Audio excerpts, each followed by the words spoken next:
Hello friends, स्वागत है आप सभी का हमारे अपने यूट्यूब चैनल करखी एजुकेशनल हब पर। आशा करता हूं कि आप लोग जहां कहीं भी होंगे स्वस्थ होंगे और आप तक हमारी वीडियो पहुंच रही होगी। आप इस वीडियो के माध्यम से अपनी तैयारी को आगे बढ़ा रहे होंगे।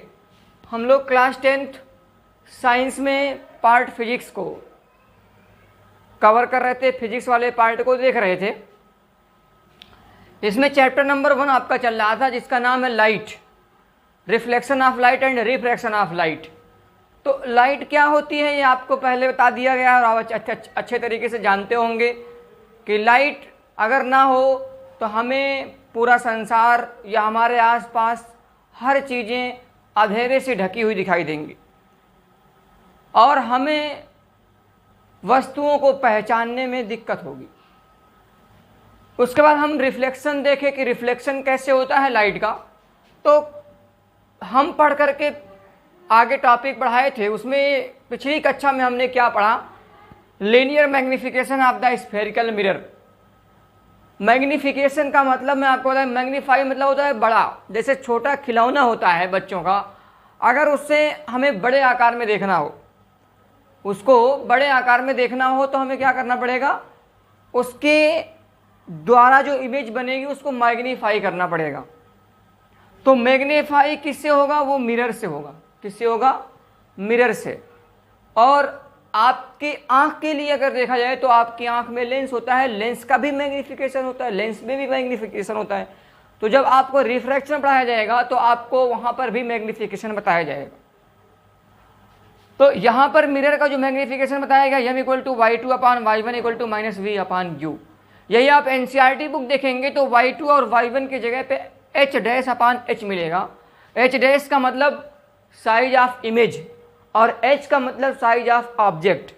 यहाँ पर वही मीनिंग यहाँ पर है, y2 का मतलब साइज ऑफ इमेज और y1 का मतलब साइज ऑफ ऑब्जेक्ट। यानी ये प्रतिबिंब का आकार और बटे किसका आकार, वस्तु का आकार। इसी रेशियो को क्या बोलते हैं, मैग्निफिकेशन। ये फार्मूला कहाँ से आया, ये आपको डेरिवेशन के साथ पिछले लेक्चर में बताया गया था। जो बच्चे पिछले लेक्चर नहीं देखे हैं वो पिछले लेक्चर को जरूर देखें। क्यों, क्योंकि आपको फार्मूला रटना नहीं है, उसमें आपको बताया गया कि ये फार्मूला कैसे आएगा। आज की कक्षा में हमको क्या पढ़ना है, तो numerical questions based upon mirror formula. आपको मिरर फार्मूला बताया गया था, ये भी बताया गया कहाँ से आया ये formula. 1/f = 1/v + 1/u derivative करके बताया गया। Linear magnification and f = r/2। हर एक फार्मूले जितने भी बताए गए आपको अभी तक सब डेरिवेशन के साथ बताए गए, सबको हमने प्रूफ करके दिखाया कि ये फार्मूला ऐसे आता है। आज हम न्यूमेरिकल क्वेश्चन करने वाले हैं। न्यूमेरिकल क्वेश्चन यानी आंकिक प्रश्न का ये सत्र, ये सेशन चलने वाला, आज का सेशन जो चलेगा वो चलेगा आंकिक प्रश्नों का। आज हम लेके आए हैं आंकिक प्रश्नों का भंडार। अब देखें, आंकिक प्रश्न हम NCERT में जो दिए हुए हैं उसको भी हल करेंगे और बाकी और कोई बुक, जैसे आप किसी फाउंडेशन बुक से या और किसी बुक से लगा रहे हों तो उससे भी आप न्यूमेरिकल क्वेश्चन लगाएं, जरूरी है। NCERT में बहुत पर्याप्त क्वेश्चंस नहीं रहते हैं, तो आप कोई फाउंडेशन बुक्स पा जाएं तो उससे भी लगाएं। 10th स्टैंडर्ड की फाउंडेशन बुक आती है, आप उस फाउंडेशन बुक को ले लीजिए और उससे लगाना स्टार्ट कीजिए। अब देखिए, हमें करना क्या है कि जो भी फार्मूले पे बेस्ड न्यूमेरिकल क्वेश्चन होगा उसकी प्रैक्टिस इस सेशन में कराई जाएगी। हम क्या करेंगे कि 2, 4, 5 क्वेश्चन हर फार्मूले पे आपको 1-2 क्वेश्चन करके बता देंगे और तरीका बता देंगे, लगाने का तरीका क्या है। उसके बाद आगे की मेहनत आपको करनी है, न्यूमेरिकल क्वेश्चन आपको खुद से लगाना है। जब आप खुद से लगाएंगे तब आपको न्यूमेरिकल क्वेश्चन आएगा और जब खुद से लगा करके आप आगे बढ़ेंगे तो समझ लीजिए कि आपकी तैयारी 100% है। ठीक है, हम आगे बढ़ते हैं अपने टॉपिक पर। इस चीज़ को आप नोट कर लीजिए कि आज का आपका टारगेट क्या है और पिछला टारगेट क्या था। नोट कर लिए होंगे तो आप NCERT किताब लिए होंगे। NCERT किताब से हम इस क्वेश्चन को देख रहे हैं कि क्वेश्चन क्या है NCERT वाला और उसको लगवा रहे हैं क्वेश्चन। देखिएगा ध्यान से। जैसे पहला क्वेश्चन देखिए, NCERT बुक में उदाहरण दिया हुआ है 10.1। ये NCERT बुक है उदाहरण 10.1 एग्जाम्पल एनसीईआरटी एग्जाम्पल है ये। इसको कैसे हम हल करेंगे देखिएगा, क्या क्वेश्चन है, कैसे हल करेंगे। ये एग्जाम्पल आपका है और किस बुक का है, एनसीईआरटी का 10.1 एनसीईआरटी बुक का, ठीक है 10.1। क्वेश्चन क्या कह रहा है, क्वेश्चन आपके पास बुक होगी तो पढ़िएगा, मैं क्वेश्चन पढ़ दे रहा हूँ। कह रहा है किसी ऑटोमोबाइल में पीछे का दृश्य देखने के लिए उपयोग होने वाले उत्तल दर्पण की वक्रता त्रिज्या 3 मीटर है। तो यहाँ से एक आपको और सीख मिल गई कि ऑटोमोबाइल जो आता है उसमें जो पीछे के दृश्य देखने के लिए मिरर लगता है, कौन सा मिरर लगता है, कॉन्वेक्स यानी उत्तल दर्पण लगता है उसमें। उसकी वक्रता त्रिज्या दिया हुआ है 3 मीटर है। यदि एक बस दर्पण से 5 मीटर की दूरी पर है, स्थित है, बस मतलब क्या, वो ऑब्जेक्ट होगी। तो प्रतिबिंब की स्थिति, प्रकृति यानी नेचर, तथा साइज यानी साइज ऑफ इमेज, ये हमको निकालनी है। तो हम इसमें जो दिया हुआ है इसको नोट करते हैं। गिवन क्या है, गिवन दिया है, क्या दिया है भाई, देखिएगा ध्यान से। कह रहा है किसी ऑटोमोबाइल में पीछे का दृश्य देखने के लिए उपयोग होने वाला उत्तल दर्पण की वक्रता त्रिज्या, वक्रता त्रिज्या को किससे लिखते हैं, आर से। तो तुरंत लिखिए आर इक्वल टू 3.0 मीटर। क्यों, क्योंकि आर जो कॉन्वेक्स मिरर की होती है वो पॉजिटिव होती है, इसलिए यहाँ पॉजिटिव लिखी गई आर को, ठीक है। आगे कह रहा है कि यदि एक बस इस दर्पण से 5 मीटर की दूरी पर है, बस क्या हो गई, ऑब्जेक्ट हो गई। और ऑब्जेक्ट डिस्टेंस को क्या लिखते हैं, यू से, और ये हमेशा ऑलवेज नेगेटिव होती है, तो ये हो गया -5 मीटर, ठीक है। आगे कह रहा है फिर प्रतिबिंब की स्थिति, प्रतिबिंब की स्थिति का मतलब प्रतिबिंब की दूरी निकाल दीजिए, प्रतिबिंब की दूरी का मतलब v की वैल्यू निकाल दीजिए। और आगे फिर क्या क्या है, प्रतिबिंब की प्रकृति यानी इसकी नेचर निकालना है, नेचर। तो नेचर कहाँ से डिसाइड होगा, नेचर डिसाइड होगा जब आप इसकी वैल्यू निकाल देंगे तो ऑटोमेटिक डिसाइड हो जाएगा, या मैग्नीफिकेशन निकाल दीजिए, वहाँ से डिसाइड हो सकता है नेचर, ठीक है। यानी इसकी प्रकृति कहाँ से डिसाइड हो सकती है, चाहे v की वैल्यू से डिसाइड कर दीजिए, और चाहे आप जो है मैग्नीफिकेशन निकाल लीजिए, मैग्नीफिकेशन वहाँ से भी निकाल सकते हैं। और आगे क्या कहा है, प्रतिबिंब की यानी इसकी साइज भी निकालनी है। साइज का मतलब समझ रहे होंगे, आई कह दें, या इसी को हम, या जो है इसी को हमने y2 बोला है, या इसी को एनसीईआरटी बुक में h- लिखता है। तो तीनों लैंग्वेज आप जाने रखिए, आई लिखिए, y2 लिखिए या h- लिखिए, तीनों लैंग्वेज एक ही है। आई का मतलब साइज ऑफ इमेज, y2 का भी मतलब यही है कि साइज ऑफ इमेज है, h- का मतलब भी यही है कि साइज ऑफ इमेज है। हमें यही चीज़ फाइंड आउट करनी है। तो ध्यान दीजिए, हम पहले फार्मूला देखते हैं कि फार्मूला क्या लगेगा। v निकालना है तो v का फार्मूला क्या है भाई, मिरर फार्मूला। मिरर फार्मूला आपको बताया गया है, यानी कि दर्पण सूत्र आपको बताया गया है, मिरर फार्मूला। तो मिरर फार्मूला क्या बताया गया है, 1/f equal to 1/v plus 1/u, ये दोनों मिरर के लिए बताए गए हैं आपको। अब देखिए इसमें f नहीं है, v भी नहीं है, तो आप पहले f निकालिए। f कहाँ से निकलेगा, f निकलेगा r/2 से। क्यों, क्योंकि r दिया हुआ है। तो r कितना है, 3 है, तो पहले f निकालिए, r की जगह पे 3 रखिए, r की जगह पे 3 हो जाएगा 3.0 और अपान ये 2 हो जाएगा। 2 से डिवाइड कर देंगे तो कितना आ जाएगा, f की वैल्यू आ जाएगी 1.5 मीटर, 1.5। और पॉजिटिव होगी, क्यों, क्योंकि कॉन्वेक्स मिरर है। कॉन्वेक्स मिरर की फोकल लेंथ भी पॉजिटिव, रेडियस ऑफ कर्वेचर भी पॉजिटिव, यानी फोकस दूरी भी धनात्मक और वक्रता त्रिज्या भी धनात्मक होती है, ठीक है। ये हो गया। इसके बाद अब आप f की वैल्यू रख सकते हैं, u की वैल्यू रख सकते हैं, v की निकल सकते हैं, क्योंकि v की वैल्यू पूछा था आपसे। f की वैल्यू रखिए अब, तो देखिएगा 1/f की वैल्यू कितना है, 1.5। v की वैल्यू आपको निकालनी है, u की वैल्यू कितना है, 5 है, कितना है 5, तो ये हो गया -5.0, ठीक है। अब आप एक काम करिए कि इस माइनस का इसमें मल्टीप्लाई करके इसको इधर ले आइए। जो माइनस का इसमें मल्टीप्लाई करेंगे तो ये माइनस हो जाएगा, इधर लाएंगे तो माइनस को जब इधर लाएंगे इस पक्ष में तो ये पॉजिटिव हो जाएगा, यानी कि धनात्मक हो जाएगा ये। तो ये हो जाएगा 1/1.5 और पॉजिटिव हो जाएगा 1/5.0 इक्वल टू 1/v, ये हो जाएगा, ठीक है। अब आप इसका एलसीएम ले लीजिए, उसके बाद इसको हल कर दीजिए। तो 1.5 को आप इसके डेसिमल को हटा दीजिए, उसके बाद इससे एलसीएम ले लीजिए। डेसिमल को जब हटाएंगे तो क्या आएगा देखिएगा, ये हो जाएगा 100 या 10 हो जाएगा ना, क्योंकि एक डिजिट है। और ये कितना हो जाएगा 15 और ये कितना हो जाएगा 1/5 इक्वल टू 1/v। ये कैसे हुआ, ये डेसिमल को हटाया गया है। डेसिमल को हटाने के लिए एक डिजिट डेसिमल के बाद है तो 10 से ऊपर नीचे मल्टीप्लाई, 10 से नीचे मल्टीप्लाई करेंगे तो 15 होगा, और ऊपर तक एक में करेंगे तो 10 होगा। अब इसका एलसीएम ले लीजिए, तो 10 और 15 और 5 का एलसीएम कितना होगा 15 होगा। एलसीएम लेना आपको आता होगा, तो यहाँ 15 से डिवाइड कर दीजिए, 15 करने में 15 हो, यहाँ कितना है 10 है तो 10 हो जाएगा। यहाँ पे यहाँ 5 दिया 15 तो यहाँ 3 आ जाएगा, और 1/v हो जाएगा ये।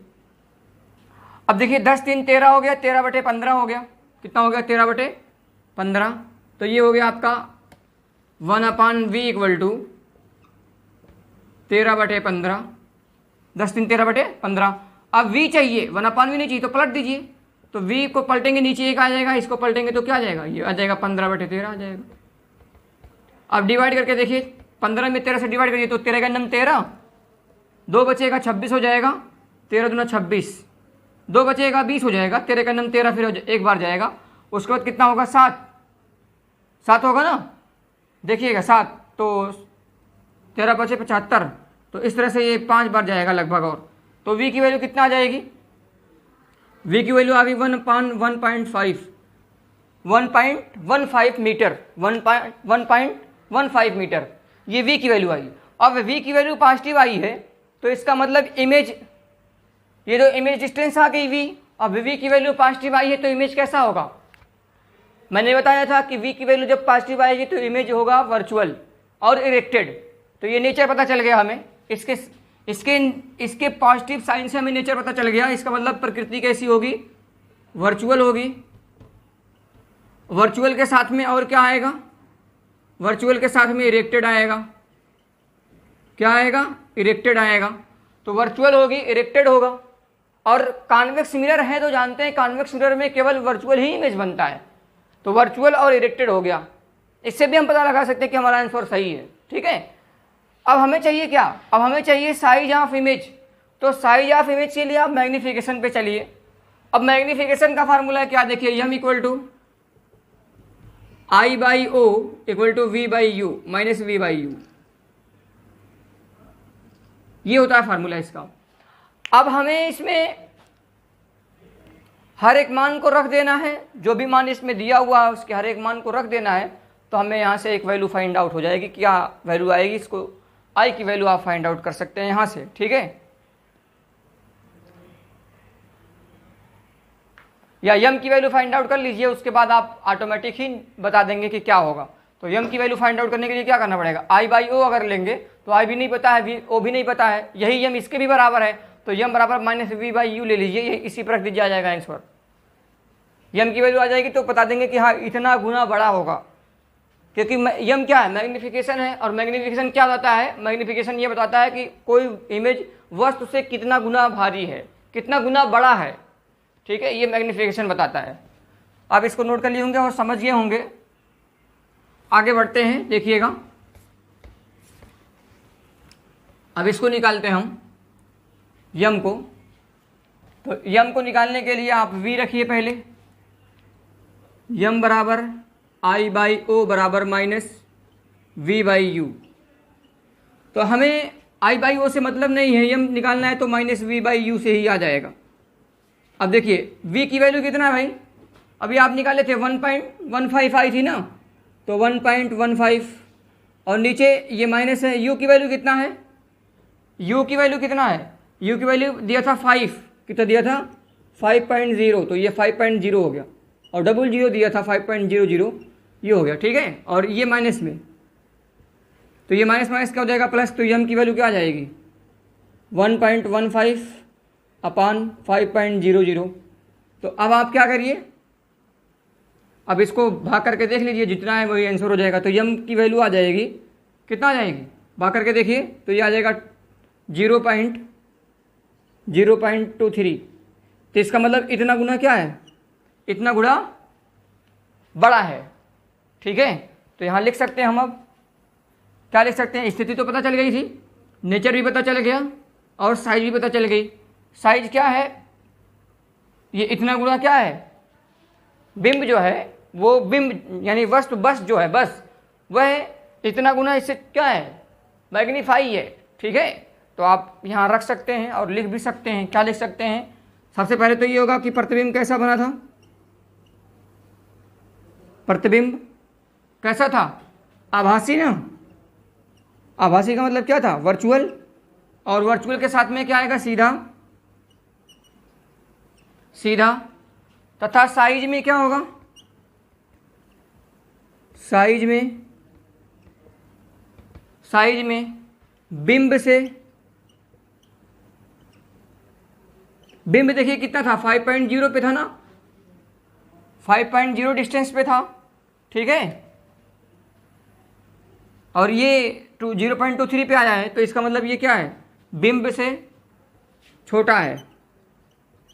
और कितना गुना, 0.23 गुना। ठीक है, इतना गुना छोटा है, तो ये आपका आंसर हो गया। प्रतिबिंब जो है आभासी है, सीधा है तथा साइज में बिंब से क्या है, छोटा है। बिंब मतलब वस्तु, यानी बस से वो इतना छोटा है। ठीक है, और आप जानते हैं कॉन्वेक्स मिरर में इमेज फॉर्मेशन जब आप किए तो वहाँ छोटा इमेज बना भी था, और छोटा के साथ साथ में क्या था, वर्चुअल था और इरेक्टेड था। ये सिंपल आसान क्वेश्चन है, कुछ करना नहीं था इसमें, एकदम आसान क्वेश्चन था। जो आपको मिरर फार्मूला बताया गया है बस उसी पे सिंपली आप लगा दीजिए, आसानी से आंसर आ जाएगा आपका। इसके बाद दूसरा क्वेश्चन देखिए, अब इसको समझ गए होंगे।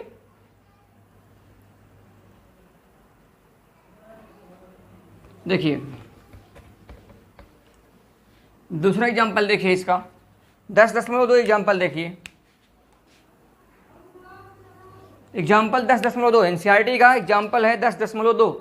क्वेश्चन कह रहा है कोई 4.0 सेंटीमीटर साइज का बिंब, यानी बिंब की साइज दिया हुआ है, किसी 15.0 cm यानी सेंटीमीटर फोकस दूरी के अवतल दर्पण से 25.0 सेंटीमीटर की दूरी पर रखा है। दर्पण से कितनी दूरी पर पर्दे को रखा जाए कि अस्पष्ट प्रतिबिंब प्राप्त हो। प्रतिबिंब की प्रकृति तथा साइज ज्ञात कीजिए। इसमें भी वही क्वेश्चन है, पहले हमें क्या करना है, प्रतिबिंब की स्थिति निकालना है। प्रतिबिंब की स्थिति निकालने के बाद हमें क्या करना है, इसकी साइज निकालना है। साइज निकालने के बाद हमें क्या करना है, इसका नेचर निकालना है, बड़ा होगा छोटा होगा, ठीक है, आभासी होगा कि वास्तविक होगा। ये क्योंकि दर्पण क्या है, अवतल है, तो इसमें दोनों प्रकार के इमेज बनते हैं, रियल भी बनता है, रियल इन्वर्टेड भी बनता है, और वर्चुअल इरेक्टेड भी बनता है, यानी कि वास्तविक उल्टा भी बनता है और सीधा आभासी भी बनता है। ठीक है, तो हम इसको हल करने के बाद ही बता पाएंगे ये कैसा है। ठीक है, तो हल करते हैं इसको, देखिएगा। सबसे पहले जो दिया गया है उसको नोट कर लीजिए। गिवन, तो गिवन क्या है, यानी दिया क्या है, क्या दिया है इसको नोट करिए। पहले कह रहा है कि कोई 4.0 सेंटीमीटर साइज का बिंब है, तो 4.0 सेंटीमीटर साइज का जब बिंब होगा तो इसका मतलब बिंब की साइज कितना है, यहां लिखिएगा बिंब की साइज, यानी साइज ऑफ ऑब्जेक्ट। और साइज ऑफ ऑब्जेक्ट को क्या लिखेंगे हम, ओ लिख दें, क्योंकि ओ से ही आप निकाल सकते हैं, या y1 y2 लिख सकते हैं, y1 y2 भी लिख सकते हैं आप, कोई दिक्कत नहीं है। ठीक है, तो y1 लिख देंगे तब भी चल जाएगा, कोई दिक्कत नहीं है। ठीक, आप जैसा कहें, जो चीज़ कहें वही लिखा जाए। चलिए मैं इसमें ओ लिख करके ही चल रहा हूँ, ये बिंब की साइज जो है ओ, ठीक है, या एनसीईआरटी लैंग्वेज लेकर के चल रहा हूँ एच बराबर कितना दिया है, और ये पॉजिटिव होगा 4.0 cm सेंटीमीटर। ठीक है, आगे के दिया है बिंब की दूरी, तो बिंब की दूरी कितना दिया है भाई, 25 सेंटीमीटर। इसको रखिए, यहां लिख लीजिए। बिंब मतलब होता है वस्तु, बिंब की दूरी को यू से लिखते हैं, ये होगा -25 सेंटीमीटर। आगे दिया होगा फोकस दूरी, तो अवतल दर्पण की फोकस दूरी दिया है, तो अवतल दर्पण की फोकस दूरी क्या होती है, अवतल दर्पण की फोकस दूरी, इसको एफ से लिखते हैं, ये कितना होगी, उसमें दिया है 15, तो ये भी माइनस में होगी क्योंकि अवतल दर्पण है, ये इतना हो गया। ठीक है, इसके बाद क्या निकालना है आपको, सबसे पहले तो हमें प्रतिबिंब की दूरी निकालना है। प्रतिबिंब पर्दे से कितनी दूरी पे बनेगा, प्रतिबिंब की दूरी v निकालना है। उसके बाद दूसरी बात क्या निकालना है हमें, प्रतिबिंब की साइज निकालना है, प्रतिबिंब की साइज यानी कि आकार निकालना है प्रतिबिंब का, इसको हम एच लिख देंगे, एच डैश लिख देंगे, इसको निकालना है। इसके बाद हमको क्या निकालना है, प्रतिबिंब की प्रकृति निकालना है, प्रतिबिंब की प्रकृति, nature of image, nature of image. हमको फाइंड आउट क्या करना है, distance of image, size of image and nature of image, ये तीन चीज़ हमें फाइंड आउट करनी है, ये तीन चीज़ हमको निकालनी है। तो हम क्या करते हैं, अपने फार्मूले पे चलते हैं। पहले क्या निकालते हैं, v, तो v निकालने के लिए हमें फार्मूला क्या मिला है, फार्मूला ये मिला है हमको 1/f equal to 1/v plus 1/u, ये फार्मूला है। अब हमें इसमें f शायद दिया हुआ है, देखिए f कितना दिया है 15, तो f की जगह पर आप रख दीजिए 15, क्या रख दीजिए 15। तो आप जब यहाँ 15 रखेंगे तो ये कितना हो जाएगा -15, बराबर से v की वैल्यू निकालनी है आपको, b हो जाएगा, u की वैल्यू 25 है प्लस 1/-25। ठीक है, अब आप इसको यहाँ ले आइए, देखिए माइनस और प्लस का मल्टीप्लाई होगा तो माइनस होगा, इधर आएगा तो पॉजिटिव हो जाएगा, यानी प्लस हो जाएगा, और ये माइनस इधर ही ऐसे ही रहेगा, तो ये हो जाएगा 15, 1/15, ये इधर आएगा तो प्लस हो गया 1/25 और 1/v ऐसे रहने दीजिए। ठीक है, अब देखिए 25 और 15 का एलसीएम ले लीजिए, तो 25 और 15 का एलसीएम लेंगे तो क्या आएगा, 25 और 15 का एलसीएम क्या आएगा देख लीजिए, तो 50 तो होगा नहीं, आप निकाल लीजिए यहाँ अलग से अगर दिक्कत हो आपको। 25 एंड 15 पहले 3 से काट दीजिए, 25 ऐसे ही रहेगा, ये 5 हो जाएगा, अब 5 से 5 ये हो जाएगा, ये 1 हो जाएगा, उसके बाद फिर 5 से, तो 5 25 और 25 या 75 यानी 75 होगा, कितना होगा 75। तो यहाँ हो गया एलसीएम 75, यहाँ कितना आ गया 75 में 15 से डिवाइड करिए कितना आ जाएगा, है 15 3 45, 15 चौका 60, 15 बचे 75, यानी यहाँ 5 आएगा, यहाँ पर कितना आएगा 3 आएगा, 25 3 75 और 1/v, तो ये 5 3 कितना हो जाएगा 8, तो ये हो गया 8/75 बराबर 1/v। तो v की वैल्यू निकालना है तो पलट दीजिए इसको, v बराबर कितना हो जाएगा 8/75, ये 75/8 हो जाएगा, 75/8। अब v की वैल्यू क्या आ जाएगी भाई, देखिए तो 75/8 यानी 8 से डिवाइड करिए तो कितना हो जाएगा 8 9 72, उसके बाद 3 बचेगा, 8 3 24, 6 बचेगा, फिर 60 हो जाएगा, 8 7 56, फिर 4 बचेगा, ये इतना आ जाएगा 8 5 40। v की वैल्यू इतना आई है 9.37, 9.375 देख लीजिए, और इसको हल कर लीजिए। अच्छा एक मिनट ध्यान दीजिएगा, यहाँ पे माइनस मैंने भूल गया, देखिए माइनस यहाँ लगेगा, यहाँ माइनस लगेगा ना, देखिए तो ये 5 और 3 का ये घट जाएगा यहाँ से, तो घट जाएगा तो कितना आ जाएगा, यहाँ -2 आ जाएगा ना जी, यहाँ पे -2 आ जाएगा, क्योंकि यहाँ माइनस था ना, ये माइनस भूल गया था मैं, तो ये माइनस आ जाएगा 2 और यहाँ पर माइनस आ जाएगा। अब डिवाइड करिए, अब कितना आएगा ये देखिए, ये कितना आ गया 2, अब 2 से डिवाइड करिए तो v इक्वल टू कितना हो जाएगा 37, यानी -37.5। ये देखिए एक निशान की वजह से कितनी बड़ी गलती हो गई थी, यहाँ माइनस छूट गया था, देखिए माइनस यहाँ था ना, तो यहाँ माइनस छूट गया था। ठीक है, तो ये 37.5 आ गया, माइनस आया। अब माइनस आया तो यहाँ पर आप इसकी बता सकते हैं कि जब माइनस आएगा तो इमेज कहाँ बनेगा, पर्दे के सामने, और कितनी दूरी पे बनेगा 37.5। ठीक है, और प्रतिबिंब कैसा होगा, वास्तविक होगा, क्योंकि माइनस आया है, तो आप यहाँ लिख दीजिए पर्दे को दर्पण के सामने, पर्दे को कहाँ रखना होगा, पर्दे को दर्पण के सामने,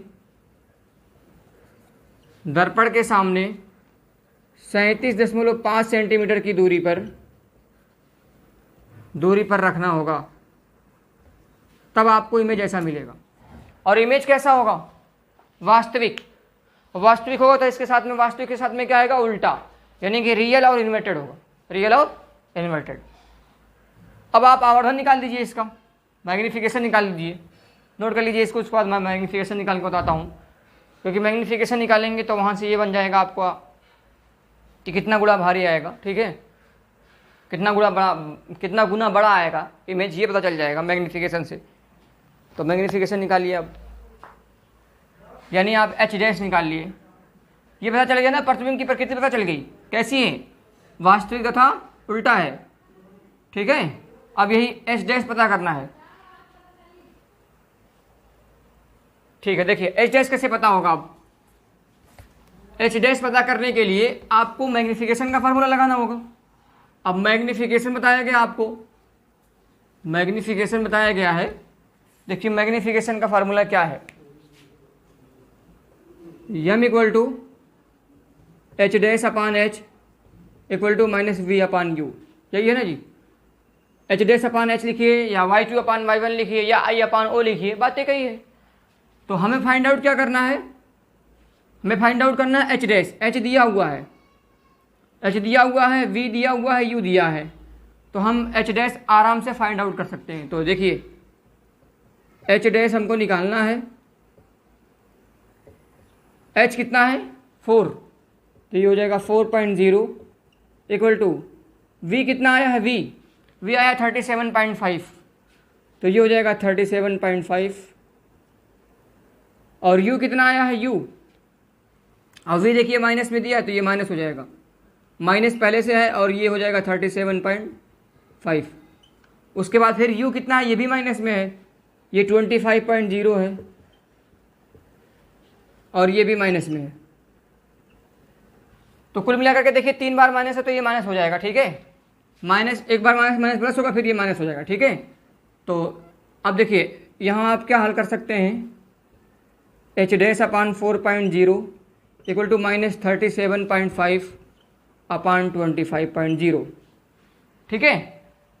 अब आप क्रॉस मल्टीप्लाई कर दीजिए, क्रॉस मल्टीप्लाई करेंगे तो ये कितना हो जाएगा 25.0 इंटू एच डैश बराबर ये हो जाएगा 37.5 इंटू 4। अब क्या करिए, एच डैश की वैल्यू यहाँ रहने दीजिए इसको, और इसको इधर कर दीजिए, तो 37.5 इंटू 4, और इसको इधर करेंगे तो ये 25.0 ये, ठीक है। आप यहाँ भी डायरेक्ट हल कर सकते थे, लेकिन मैंने प्रोसेस लंबा किया क्योंकि कैलकुलेशन आपका आसान हो जाए, ठीक है, समझ में आ जाए आपको कैलकुलेशन। अब आप इसको हल कर लीजिए, तो हल करने पे ये आ जाएगा आपका। देखिए हल कैसे होगा, आप इसका मल्टीप्लाई कर दीजिए 4 में, पहले 4 में मल्टीप्लाई करेंगे, 4 पंजे 20, 0 हुआ, और उसके बाद 7 चौक 28, 2 30, 30 के 0, फिर उसके बाद कितना बचेगा 3, 4 3 12 3 15, तो ये आ जाएगा 150, और नीचे कितना आ जाएगा 25, 6 बार जाएगा, देख लीजिए। हाँ, और माइनस में आएगा, क्योंकि माइनस यहाँ देखिए, यहाँ माइनस लगा हुआ है, ठीक है, एक जगह आप माइनस लगा दीजिए यहाँ पे, ठीक। तो ये आपका माइनस में आ जाएगा, तो एच डैश की वैल्यू क्या आ जाएगी, माइनस कितना 6.0 सेंटीमीटर, ठीक है। तो इसका मतलब प्रतिबिंब इतना गुना क्या होगा, आवर्धित होगा, बड़ा होगा, ठीक है। तो ये आपको पता चल गया, एच डैश भी पता चल गया, हर चीज़ें आपको बहुत आसानी से आ जाएंगी। बस आपको क्या करना है, केवल हर फार्मूले को पहले याद कर लेना है, ध्यान से पढ़ लेना है, समझ लेना है, और उसके बाद इसके क्वेश्चन को हल करना है। अब देखिए जैसे एक आध क्वेश्चन मैं और भी करवा देता हूँ, ठीक है, एक आध क्वेश्चन मैं और भी करवा देता हूँ इसमें। जैसे कुछ मैग्नीफाई वाला क्वेश्चन, 2 गुना 3 गुना मैग्नीफाई वाला क्वेश्चन भी आता है, तो इसको भी मैं करवा देता हूँ।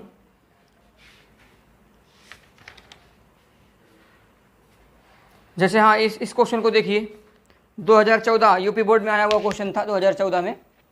तो ये कैसे होगा देखिएगा,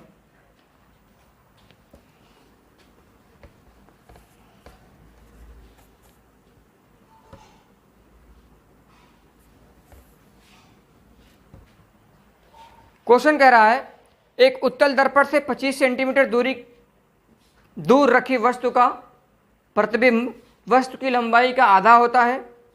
दर्पण की फोकस दूरी ज्ञात कीजिए। ये ऐसे दे सकता है, आधा, 2 गुना, 1/4 ऐसे दे सकता है। ठीक है, तो आप इस एक क्वेश्चन इस टाइप का कर लीजिए, उसके बाद आप इसके अगले क्वेश्चन को लगा सकते हैं। जितने भी इस तरह के क्वेश्चन बनेंगे आप लगा सकते हैं, अच्छे तरीके से लगा सकते हैं। ठीक है, देखिए पहले जो गिवन है उसको नोट कर लीजिए। क्वेश्चन जरूर लिख लीजिएगा, मैं बोल दे रहा हूं क्वेश्चन नोट कर लीजिए।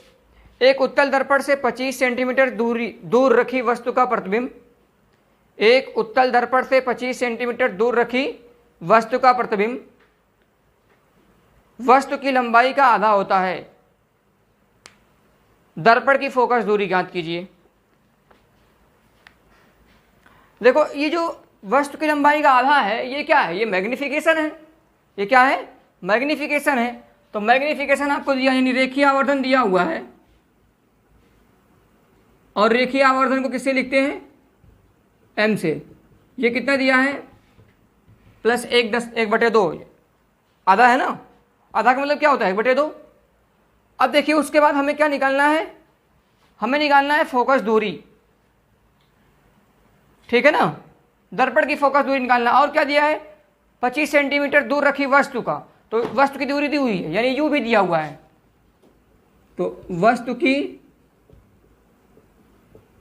दूरी, और वस्तु की दूरी हमेशा यू से होती है और ये निगेटिव होती है, 25 सेंटीमीटर हो जाएगा। ठीक है, तो हमें फोकस दूरी चाहिए, यानी कि आपको फोकस दूरी चाहिए, फोकस दूरी एफ की वैल्यू चाहिए।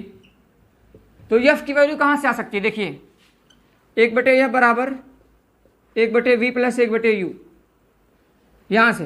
तो आपको क्या चाहिए? u चाहिए, v चाहिए, और f निकाल सकते हैं आप।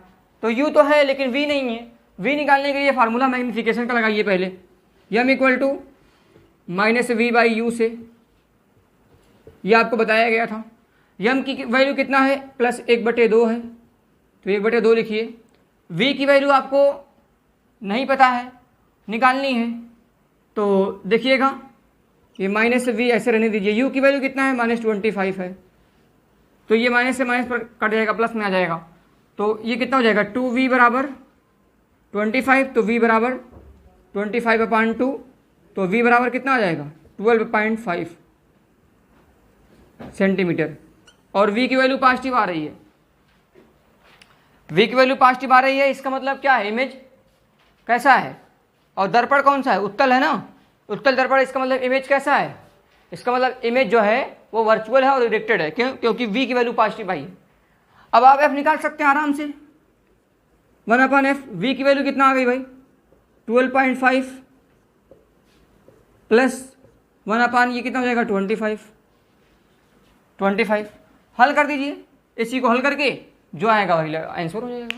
अब इसको हल कर सकते हैं ना एलसीएम लेकर के, ये माइनस हो जाएगा और इसके दशमलव को हटा दीजिएगा, 10 से ऊपर मल्टीप्लाई कर दीजिएगा, तो ये हो जाएगा 1/f बराबर 10/125 प्लस यहाँ माइनस हो जाएगा -1/25। अब इसको हल कर लीजिए, 25 और 125 का एलसीएम 125 हो जाएगा। यहाँ आ जाएगा आपका 10 और यहाँ आ जाएगा कितना? 25 × 5 = 125, घटा करके जो आएगा वही आंसर। तो इस तरह से हाँ पॉजिटिव आएगी फोकस दूरी। तो इस तरह से आप आंसर ला सकते हैं। बहुत आसान क्वेश्चन, एकदम सिंपली। ठीक है, तो ऐसे ही क्वेश्चन आपको मैग्निफिकेशन वाले मिल सकते हैं। ऐसे कहेगा 5 गुना बड़ा है, ठीक है, या 1/4 है, ऐसे भी कह सकता है। अच्छा, कुछ किरण आरेख वाला भी पूछ सकता है कि किरण आरेख भी बनाइए, कहेगा किरण आरेख भी बनाइए। तो एक क्वेश्चन हम किरण आरेख वाला भी बता दे रहे हैं, उसके बाद अपनी क्लास को एंड करेंगे। ये न्यूमेरिकल का सेशन आपका एंड हो जाएगा, जिसमें हर टाइप के न्यूमेरिकल आपको बता दिए गए हैं। ठीक है, जैसे देखिए ये क्वेश्चन देखिए, इसको नोट कर लिए होंगे, आप लगा लेंगे खुद से इसको।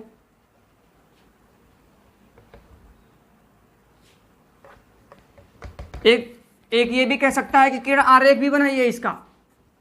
ठीक है, तो किरण आरेख आसान है, पहले आप जब लगा लेंगे तो किरण आरेख बनाने में क्या कुछ नहीं है। क्वेश्चन का नाम नोट कर लीजिएगा। 12 सेंटीमीटर फोकस दूरी के अवतल दर्पण के सामने एक वस्तु 6 सेंटीमीटर दूरी पर रखी है। एक वस्तु 6 सेंटीमीटर दूरी पर रखी है, प्रतिबिंब की स्थिति का आरेख बनाते हुए गणना कीजिए। प्रतिबिंब की स्थिति निकालना है और आरेख भी बनाना है। तो क्या दिया है, अवतल दर्पण, और फोकस दूरी कितना है, जो पहले गिवन है इसको नोट करिए। गिवन है, क्या गिवन है भाई, फोकस दूरी किसकी, अवतल दर्पण की। तो लिखिएगा अवतल दर्पण की फोकस दूरी, अवतल दर्पण की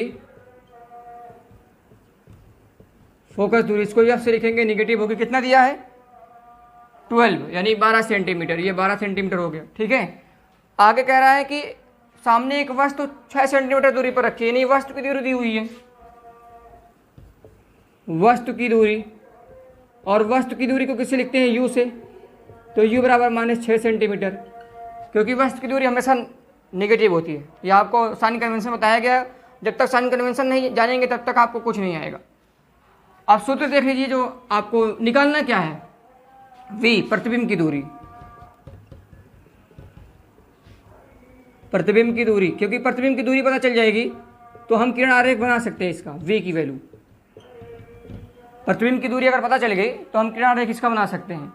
ठीक है, यानी डिस्टेंस ऑफ इमेज, तो इसका हम डायग्राम बना सकते हैं। ठीक है, तो आप निकाल दीजिए इसका।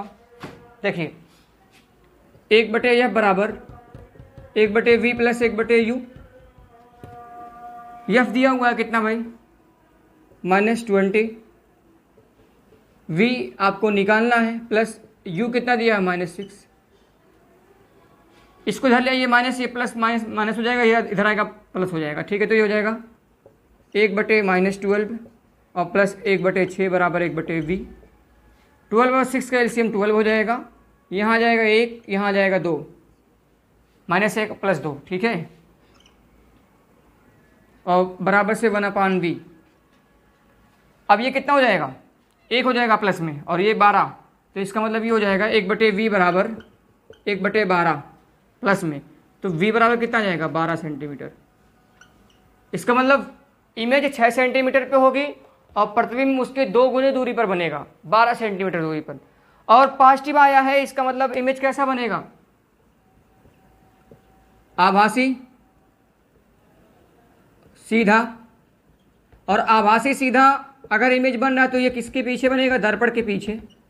क्यों, क्योंकि आभासी सीधा इमेज जो बनता है वो दर्पण के पीछे ही बनता है। तो आप डायग्राम बना दीजिए, रे डायग्राम बना दीजिए। इसका क्या होगा भाई, देखिए जो दर्पण के पीछे अवतल दर्पण में प्रतिबिंब बनता है वो कौन सी स्थिति होती है।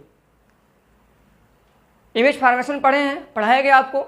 इमेज फॉर्मेशन में ये बताइए कि जब आपको प्रतिबिंब दर्पण के पीछे बनाना था तो आप वस्तु को कहाँ रखे थे, दर्पण के फोकस दूरी और ध्रुव के बीच में, तो आप वहीं रख दीजिए। इसको नोट कर लीजिए। ये देखिए, ये आपका, मैं चित्र सही से बना दे रहा हूँ, देखिएगा, थोड़ा सा नोट कर लिए होंगे इसको। ये देखिए चित्र कैसे बनेगा इसका।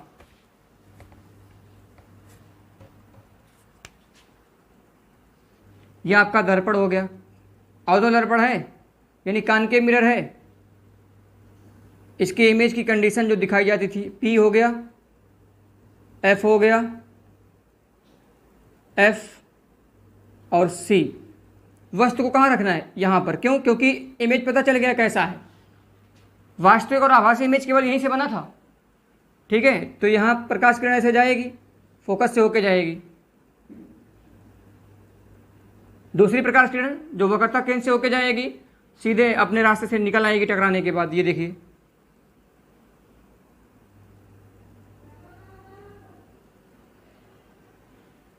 ठीक है, ये गई और रिटर्न आ गई इधर से। ठीक है, तो इधर तो मिलनी नहीं है, इधर तो इन्फिनेटिव हो जाएगा, इधर कहीं मिलेगी, तो इस तरह बढ़ा दीजिए कहीं, और यहाँ पर इसका इमेज बन गया। अब यहाँ ध्यान दीजिएगा, यहाँ से यहाँ तक की डिस्टेंस कितना है, 6 है, और यहाँ से यहाँ तक की डिस्टेंस कितना है, 12 है। कितना है, 12। इसका मतलब u जो है इसका, देखिएगा इसका u कितना है, u दिया था ना 6, तो यहाँ लिखिएगा u बराबर, या ऐसे ही इसमें लिख दीजिए, देखिए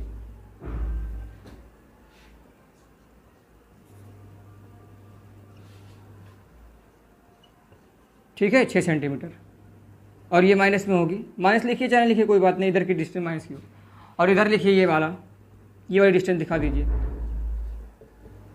12 सेंटीमीटर, ठीक है। ये 6 होगी ये इतनी डिस्टेंस, और ये 12 होगी, ठीक है। तो ये आपका डायग्राम भी बन सकता है। और ये क्या है, ये वस्तु है, ये आपकी वस्तु है, और ये क्या है, प्रतिबिंब है, ये क्या है, प्रतिबिंब है। तो इस तरह से रे डायग्राम भी बना सकते हैं आप, किसी का भी देगा आप रे डायग्राम आराम से बना सकते हैं, ठीक है।